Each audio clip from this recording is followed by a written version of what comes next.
Bednar. So I get to add to the video, it looks like. He flattered, pacified, and deceived the audience, and then sealed the deception with, "I love you."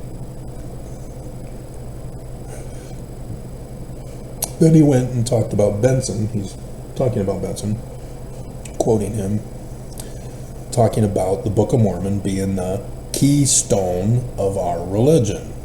What is our religion? Church says Christian. It's Jewish. The keystone of the Book of Mormon is Jewish religion. It says so. And so, yeah, this is part of the deception. He flattered and pacified the audience. They're going, "Oh, I feel all warm and fuzzy because he loves me." And then, boom, Benson, Book of Mormon, keystone. "Oh, yeah, keystone. Right." And ignore the keystone on the doors of the Salt Lake Temple.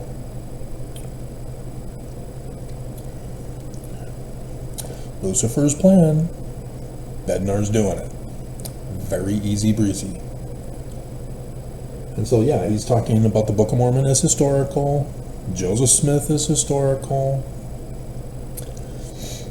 And so they said Joseph Smith looks to the future.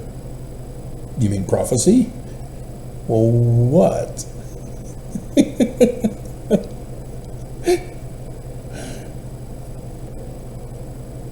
The Book of Mormon is about our future and about the times in which we live. But he did not explain it, because all Mormons are thinking Christian, Jesus, not Jewish, because he says literal history, but it's about us. He merges the two together. You can't. Just talk to Avraham Gileadi about that. You can't. The man like Moses is the Jewish Christ of the Book of Mormon, not Jesus, even though Jesus is in there as a character because he's plagiarized. Plagiarism is the gift and power of God. Already have the picture up, as you saw already.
Travis Wayne Goodsell. This is my biannual conference review. This is the weekend that I get the most views on YouTube, that YouTube is unable to shut me down and silence me, as this is where, if I'm going to get a top 10, it's going to be this weekend. Otherwise, they go back to silencing my channel. The Church of Jesus Christ of Latter-day Saints claims to be Christian. Book of Mormon and Joseph Smith said Jewish. And so because this church is lying about Joseph Smith in the Book of Mormon, they are covering up that they are the great and abominable church. And so my videos are intended to try to rescue Mormons before the coming days of utter destruction as prophesied in all Jewish scripture.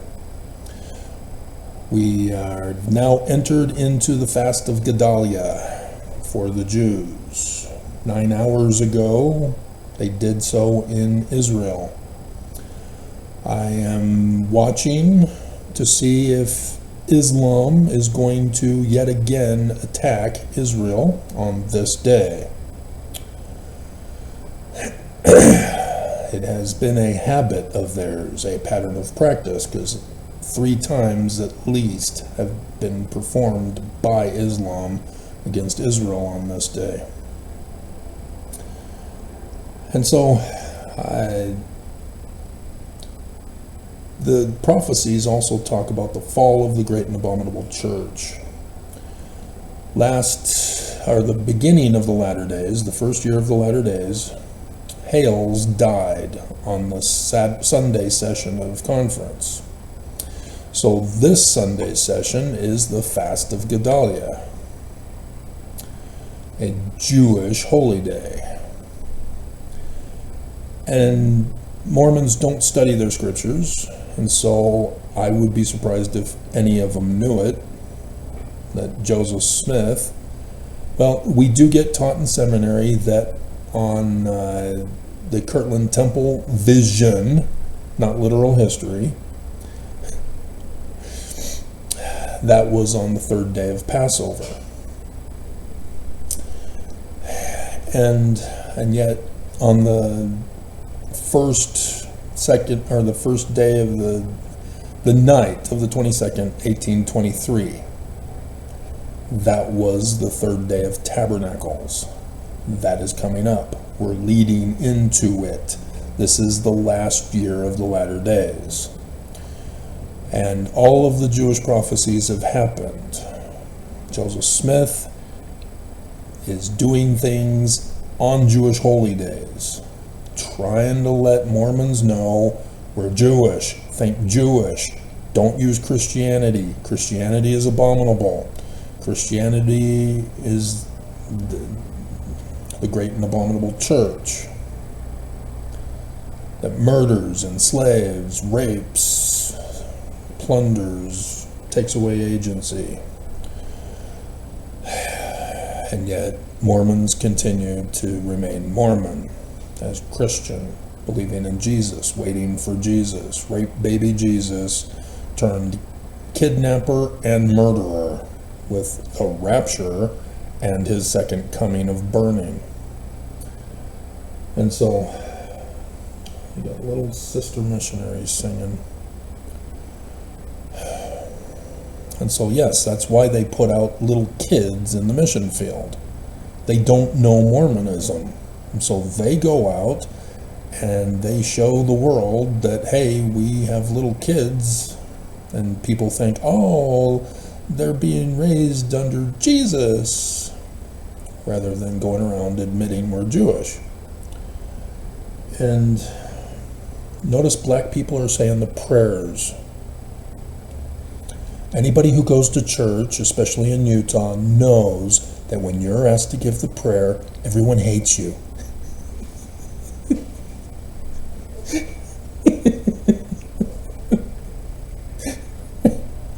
No, Travis, we're not racist since 1978. Whatever.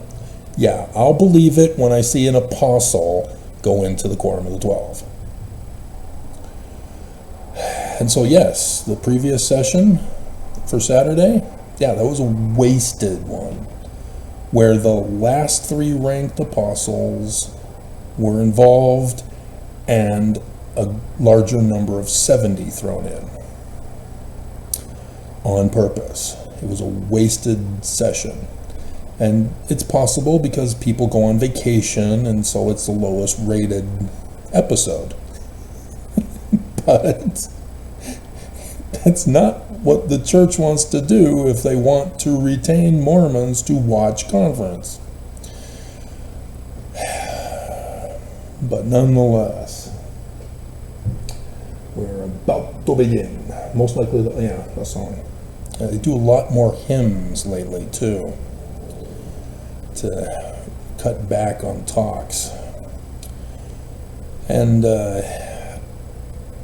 so I get frustrated listening to misinformation. And it's one thing that people don't know and they innocently think they know, or reading from a manual. It's another thing to be indoctrinated, to not know you're being indoctrinated and think you know better because you're the one reading from the manual. And disregarding the expert in the room.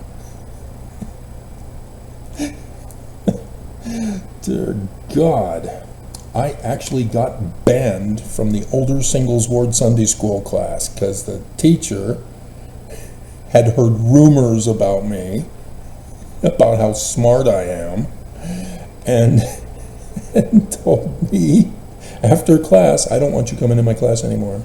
I think I did make a comment, but it was not controversial. It was in accordance with the lesson, but she didn't want me involved. She had that preconceived bias that anything I say is against her and her authority as the teacher of the class, which is just reading from the manual. And so yes, my additional information that's not in the manual, and I didn't have the manual in front of me, I just know the information, trying to help out with the class. So I got banned. Then I found out that there was others who didn't have room in the inn, and we had several classes of Sunday school in the older singles ward. It's the most populous at the time, and probably still is, unless they split it. But the stake president purposely didn't want to split it because he gets more money that he launders through the other wards. But I literally get bored.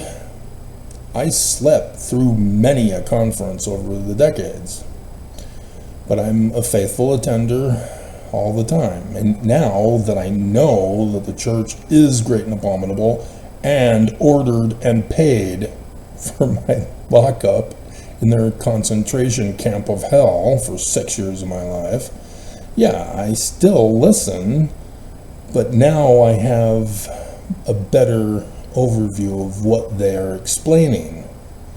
I know their coding at the top. And so the women are not privy to the super sacred secret knowledge of men who are in charge of the coup, who are in charge of war and secret combinations. Women are left at home to be mothers. And so it's men that they are purposely rising up through the ranks on that 2-hour video that got destroyed by YouTube, or a cyber hack, when I was recording it. That the lower level Mormons, yeah, they have to demonstrate that they can talk the Jesus talk. Those of us who read and go, wait a minute, I've got questions. They are kept down in the church. Only those who get it with the spiritual witness feeling claims of Jesus are then advanced. And as you advance, you have to demonstrate more of this brainwashing indoctrination of Christianity rather than Jewish. And then once you get up into the 70, the apostles, the president of the church, is looking for those to become an apostle who can demonstrate that they understand the coding. They don't want to kiss ass. They want somebody who understands what the prophet is doing. So the leaked talk to the missionaries in Las Vegas by the sister missionary is Oaks confessing that everything that happened in 2020 was a test run for the second coming. The missionaries are too low on the totem pole to understand what Oaks was explaining to them.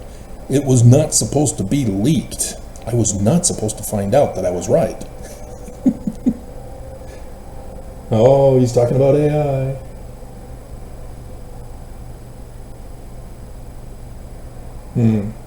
Yeah, great. AI is not AI. It's a fraud.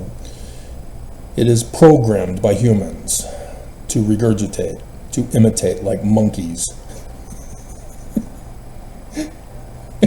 And so now he's telling AI jokes. Oh, dear God. He's manipulating the audience to get them all excited and happy and awake. We just begun. This is the first talk. Why is he trying to make them wake up? He's supposed to do that at the end. And so if they can begin to demonstrate in their speech that Jesus is code for Nelson and other coding that Oaks exposes there, that what Nelson did make changes to before 2020 was to set up for 2020. That's why he purposely canceled home teaching, so that there wouldn't be that communication line that would have been very necessary in 2020, and thus sabotage the church. That's what you need to catch on to if you want to get put into the Quorum of the 12. Now, I did find it interesting that the bottom three were the ones who first contracted it, and then Holland, after calling it porn.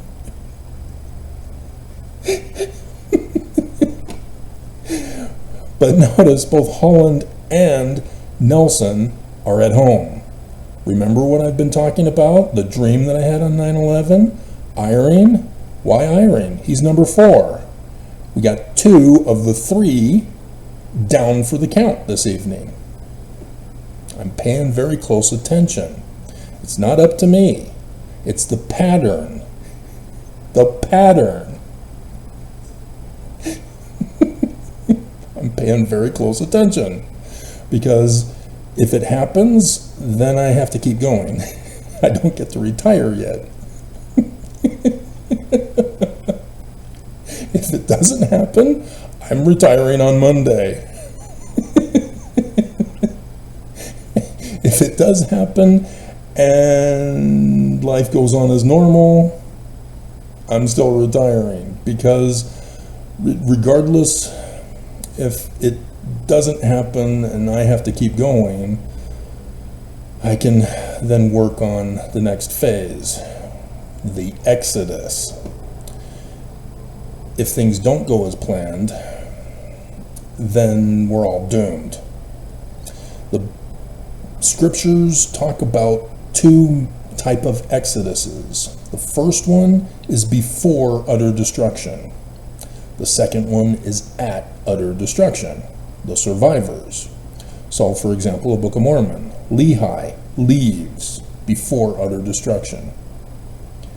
Then we find out when the Nephites meet up with the Zarahemlites that they came from the destruction at Jerusalem. That is what we're about to witness here, is that we have the potential for a first Exodus only if it happens. If it doesn't happen, we can't go. For those few who are believers. Otherwise, we have to all wait to see who survives. And the Mormons don't know that they're supposed to be Jewish. They're not following me on my channel to learn. And they don't believe when they do come to just one video. And they send hate comment, death threat, and all that. And I'm not worried about, he's low on the totem pole. I'm pretty sure they just brought them in as tokens. China, for example, to set it up to get the temple in China for also what happened in 2020. Oaks confessed that the church is in charge of all that happened. And so the election coup, that was a test run, said Oaks. And so here we are, 2024, the test run. That means that the prophets say this year, this election, is Jesus' second coming. Well, what is Jesus' second coming described as? The burning. And so this election, we're told it's going to be a bloodbath. If Trump loses, bloodbath. Trump wins, Project 2025, bloodbath. There is no escaping a bloodbath because our government won't do what's necessary and invoke the Insurrection Act, which will cause a civil war. But why are you waiting until the insurrectionists get the upper hand? They are anarchists. They want destruction. They want control, just like the Book of Mormon says of the Lamanites, the Amalekites, and King Noah, and all of the bad people, secret combinations. The Book of Mormon explains all of this to us, but Mormons are under condemnation for not reading the Book of Mormon, to learn we're Jewish, that it's prophecies and revelations for the latter days. That's why it was brought out in the second vision. Malachi is quoting death and destruction, dogs and cats living together, mass hysteria.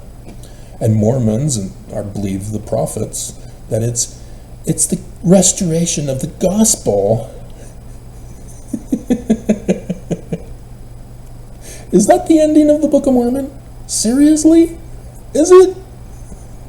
Everybody lives happily in Zion, huh? That's the Moroni last chapter, huh? Dear God. And so, yeah, we're in a precarious position where Mormons don't believe, they don't know we're supposed to be Jewish, they're not following me on my channel to learn so that they can see what I see, to be warned about. I don't know if anybody, if you got your paycheck this weekend like I did you prepare for an exodus? Or did you do your regular thing, not thinking about an exodus? You know, where is your mind? What are you believing and therefore doing with your life? Are you on vacation this weekend? Or are you, like only a few of my followers are doing, listening to conference with what I've been teaching them how to learn, and they are getting enlightened? They see the bigger picture than what they used to see when fully indoctrinated by the church. And so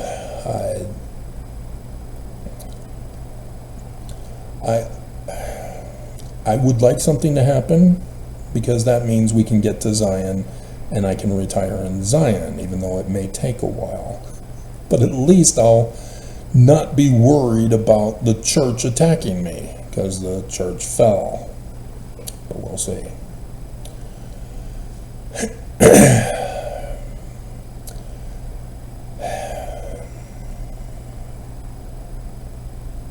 So,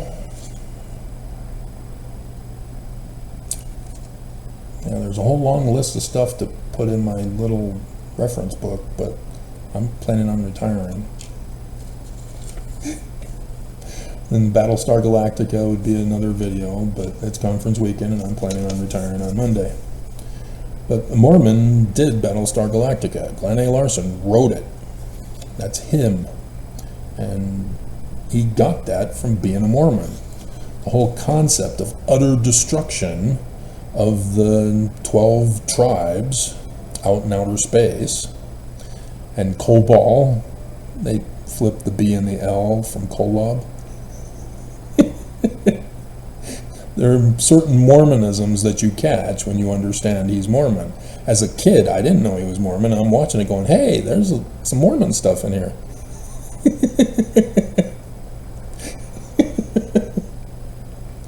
So it was cool for me. And so, yeah, there's a lot of things of old school Mormon thought about how the second coming would be, the latter days would be. And so you have Baltar, who they get his servant is named Lucifer instead, but Baltar is Judas, who betrays the 12 tribes, being a part of the Quorum of 12, the Council of 12. And the president acts as feeble and looks as old as Biden is now. But 3 Nephi chapter 7 is that pilot episode that we are going to have this year. And so I noticed that the stock market last week all went up. They are not planning for an attack in America for tomorrow, for the fast of Gedalia. Which means that if anything is going to happen, it's from the Jewish God, who's had a whole bunch of pattern matches with this church. But maybe he quit.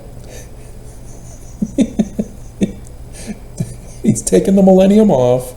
We're on our own. We're doomed. We're all going to die.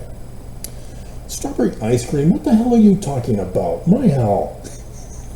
What was... Oh, right, China.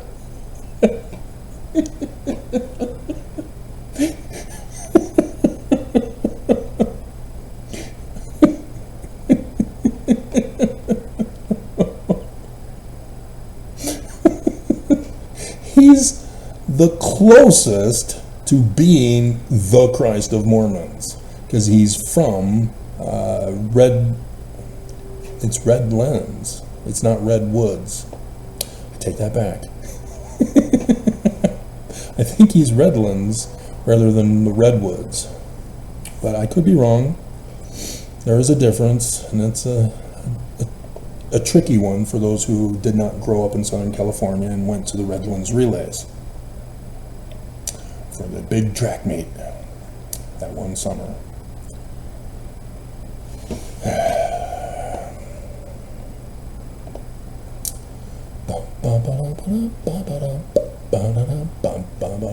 And I speak, of course, because you all know, right? Ezekiel 17, the parable of the eagle, as he takes from the highest branch of the cedar of Lebanon, which is where the Tower of Babel was.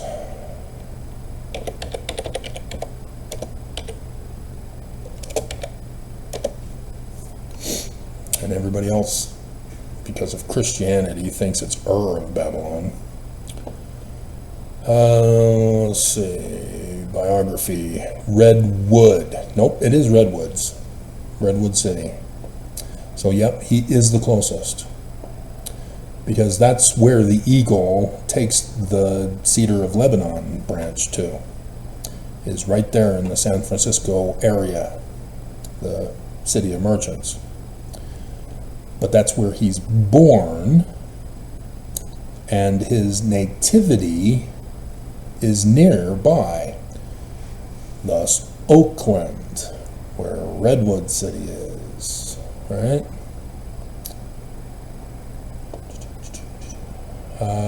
San Francisco Peninsula in Northern California's Bay Area. San Mateo County. Okay. Oh, yeah, it's over there. Yeah, no. But close, yeah, for the birth. But that's what you're supposed to be looking for, is understanding the prophecies as prophecies, not literal histories. You're not waiting for an eagle to pluck the branch of the cedar of Lebanon, which the original ones are gone.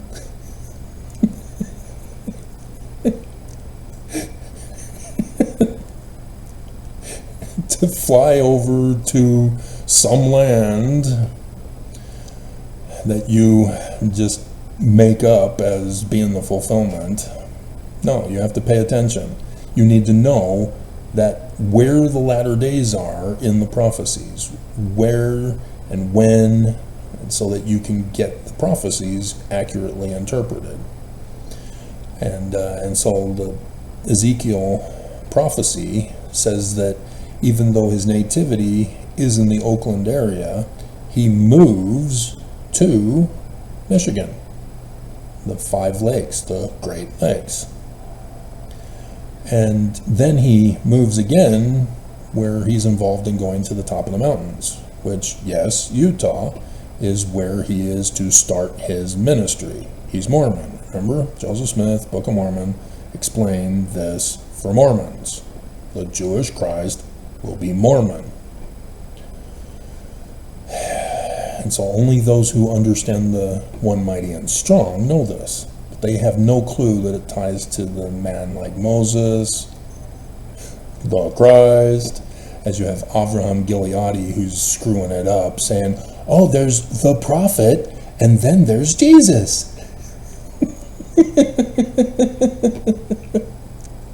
Keep studying Hebrew. You failed. But yeah, he was compromised to the church as he was excommunicated with September 6th. And he came begging on hands and knees to be taken back because he let the church own him. He became fully dependent upon the church. He works for the church. He's a member of the church. He's got a family in the church. And him getting excommunicated would have crushed him. And that's why he compromised his honor and integrity to come back to the church. He did not learn how to live independent of the church. To run the test before he even chose to get baptized in the pool of Shalom, I think it was, out in Jerusalem. He didn't do the test. He didn't run the test. He just saw the Book of Mormon, saw Jewishness in there. He was learning Jewish already, and he joined because of that. See, for me, being born and raised into the church, it was Joseph Smith's King Follett sermon and the Book of Abraham papyri that got me to pursue learning how to render those translations. Because Article of Faith, we believe the Bible to be the Word of God as far as it is translated correctly. We have the Book of Abraham. It's not finished in translation. We have the King Follett sermon. We don't have the finished work. We just have half of a sentence. And so I pursued that, and I got my answers. Nobody else would tell me, because nobody else knew. Despite them claiming to be prophets, seers, revelators, but not translators.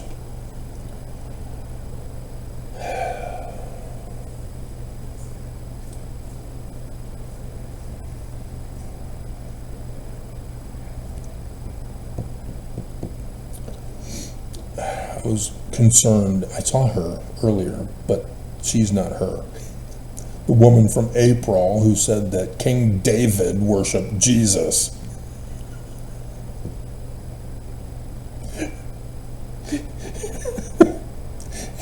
It's bad enough that Christians claim that the creation of Christianity was when Jesus came, when they're the ones who turned the Jewish scriptures into literal history. But to go back even further in time to say that King David worshiped Jesus, and to have that Mormon woman do that, oh my God, I was pissed with her. That was just anti-Semitic abomination to the extreme. And then she goes and tells everybody to stone unbelievers. Just, God.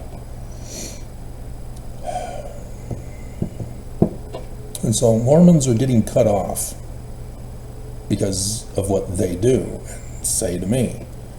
Mormons who don't believe are cutting themselves off from going to Zion. They don't believe, they're not going to go. And they're not going to know that they're not going to Zion, because they don't believe. This is what Joseph Smith is talking about in section 76 with the 3 kingdoms of glory. Those who go to a lesser kingdom of glory won't know what they're missing out on above them. But they choose. Their works in life place them in the position that they will be placed in for Zion in the coming days. And if everybody's not going, nobody will ever know that they missed out on Zion. They're going to be a little confused once the church is utterly destroyed. But Mormons, there will be those who will claim that they're now going to lead the church because they were a stake president or a temple president or a mission president or a member of the Area 70. I almost thought I heard somebody yell out in the audience. That would have been cool. Haven't had those kinds of incidents in a very long time.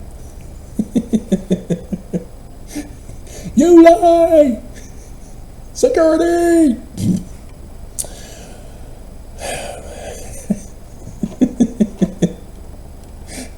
And, dear God, why did women want to know what's going on in the priesthood meetings? I have no idea. I didn't want to know what was going on in the priesthood meetings. Why did women? But notice Nelson did away with it. All this in preparation for abandoning Mormons. His whole home church thing, yeah. He's cutting us off. They're going to wind down and dissolve the corporation, just as Joseph Smith prophesied through parable in section 101, starting in verse 43. It's verse 51. And so, yeah, there's a big difference between her and a member of the 70.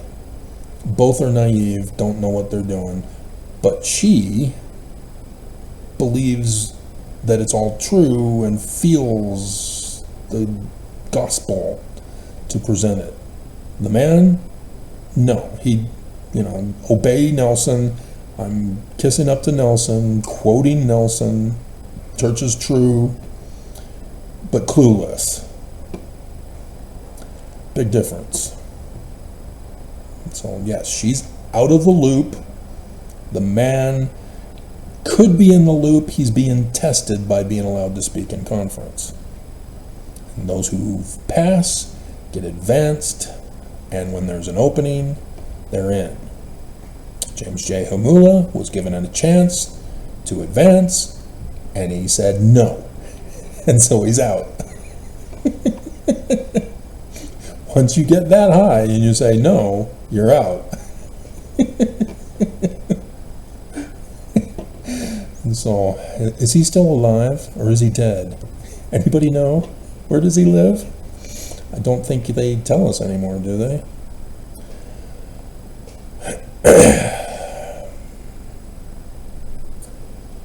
And so, if Holland and Nelson are out, it could be Eyring, but it's the Saturday evening session, and thus I would expect Eyring to be on Sunday with Nelson.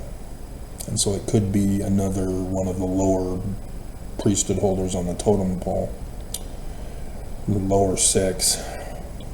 Who are we looking up? Can't remember. I lost. Got.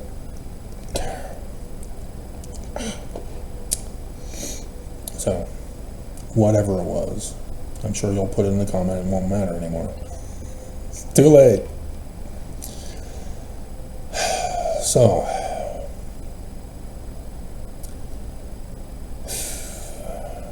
yeah, she's talking about relationships and struggles. Guys don't do that. Fix? Women fix things? Want things fixed? What? I thought they complained that guys want things fixed, and they complain that they don't want guys to fix their problems. Women.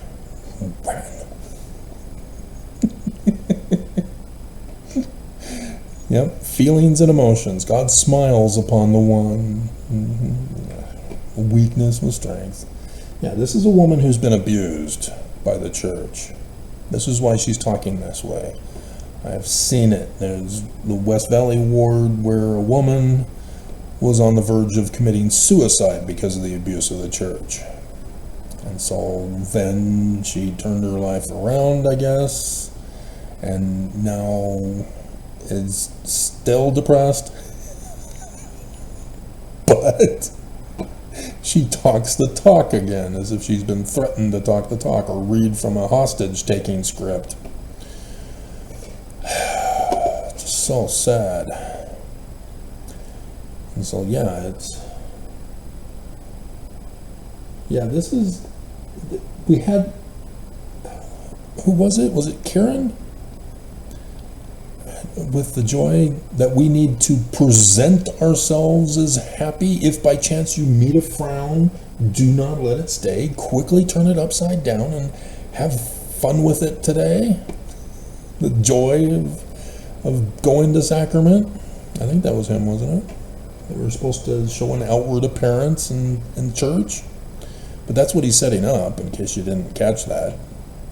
That you have to appear to enjoy sacrament and fast and testimony meetings, rather than sleeping because you're bored because you already know the answers because you read the scriptures.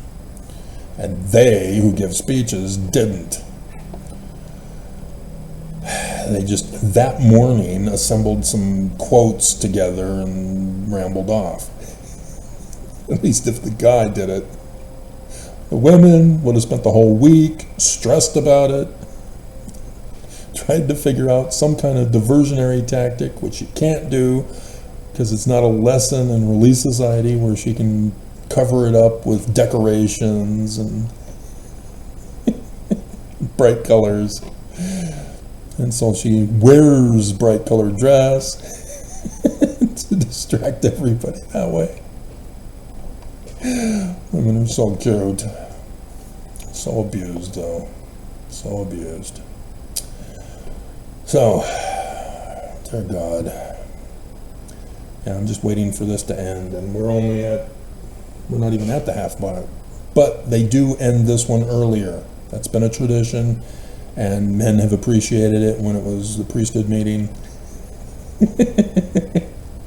But Nelson, by cutting off priesthood meeting, has also cut off a tradition among many fathers and sons, which my father even tried to do. It's where after the meeting, which in Southern California was at our stake center with the satellite, and so we would end up going to an ice cream place, something like that afterwards. And then women, knowing that this is the tradition, had their own tradition of girls gathering together and doing some kind of party thing for themselves while the men are away. Men and boys are away. And so Nelson did away with that family unity when he said he wanted to make it more home-centered. He destroyed home-centeredness by bailing on Mormons. And I'm surprised he didn't even know about it, but he is an only son, I guess, and he only has one son that was way at the end. That would have been an awesome family to have. All daughters. There's no crying in baseball.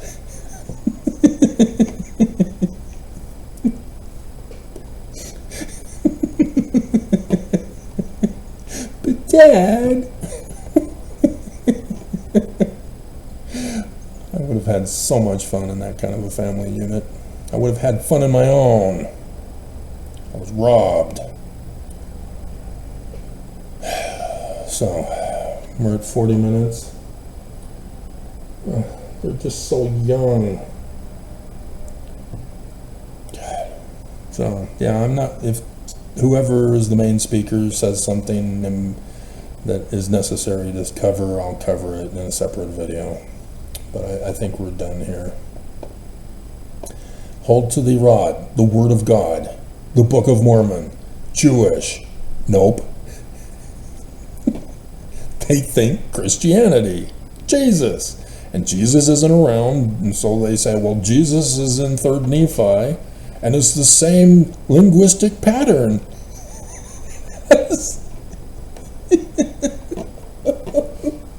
That was a hoax, right?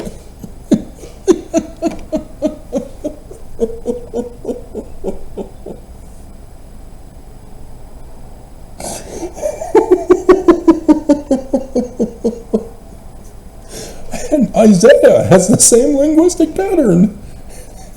And Malachi scriptures, same linguistic pattern. Oh, look. The late war of Napoleon, same linguistic pattern. The Solomon Spalding manuscript found, same linguistic pattern. Gift and power of God.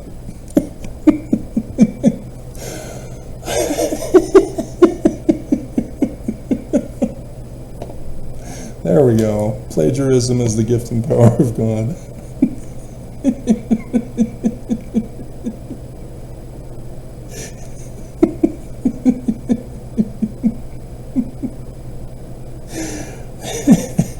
So if you've been following me, you know that Joseph Smith had nothing to do with the composition of the Book of Mormon. He was sitting there reading Senior, who had to rewrite the 116 pages, and is pissed with Junior in section 3 and 10.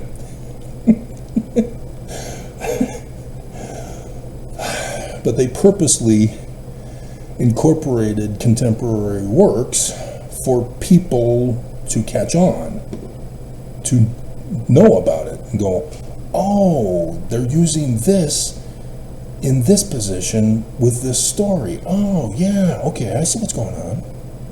But Brigham Young, Danites, Christian.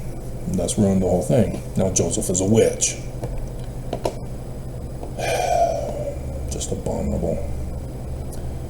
So, now he's talking about the first vision, a member of the 70. And so, yeah, he thinks it's not a vision, that it was an actual appearance, just as Nelson fools everybody. But Nelson is the Christ. That's what you need to know, guys. Those who are listening still, despite all this time, already upset and don't believe me, if you want to become an apostle, you need to understand Nelson is the Christ. That all of the coding has to do with him as the Christ. Then you're in. You just need to talk the talk, say the prophet, and associate it with the nature and character of Jesus, so that even though you throw in Jesus, you're talking in the context of the prophet, and you're in.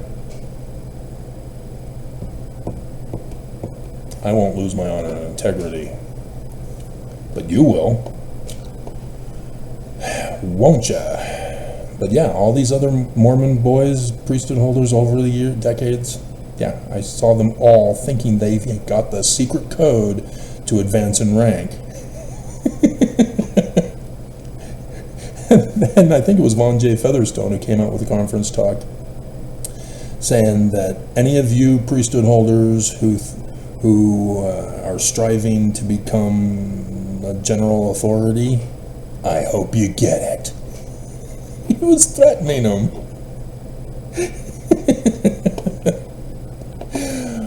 So, yeah, he never became an apostle.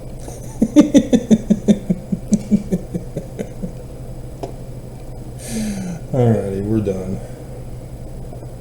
Yeah, and he's still, the Joseph Smith Papers corrects it. It's Nephi. He still said Moroni.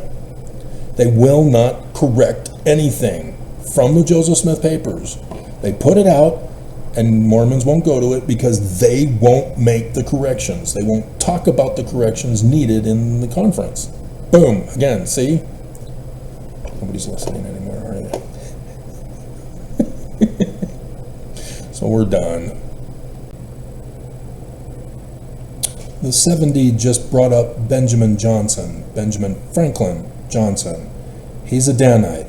That was a forged quote from his journal. False. Section 131 is where Joseph Smith is talking to Benjamin Franklin Johnson and his one and only wife that Joseph knew of, saying that you will go to the highest degree of the celestial kingdom with your marriage. It's gutted. When was it put in the Doctrine and Covenants? 1835? No. 1844? No. 1876, the year before Brigham Young died. And what comes after 131? 132, on polygamy. Monogamy got gutted twice over. The whole chapter of monogamy by Joseph Smith and the gutted portion of section 132, or 131. So that Brigham Young could set it up for polygamy framing and blaming of Joseph. And section 117 vindicates Joseph by Brigham Young. Nicolaitan ban. I did the videos. Before I found out about that Mormon talking about the document of Joseph saying polygamy is an abomination in his 1830 Book of Mormon. So I thought I'd add that in.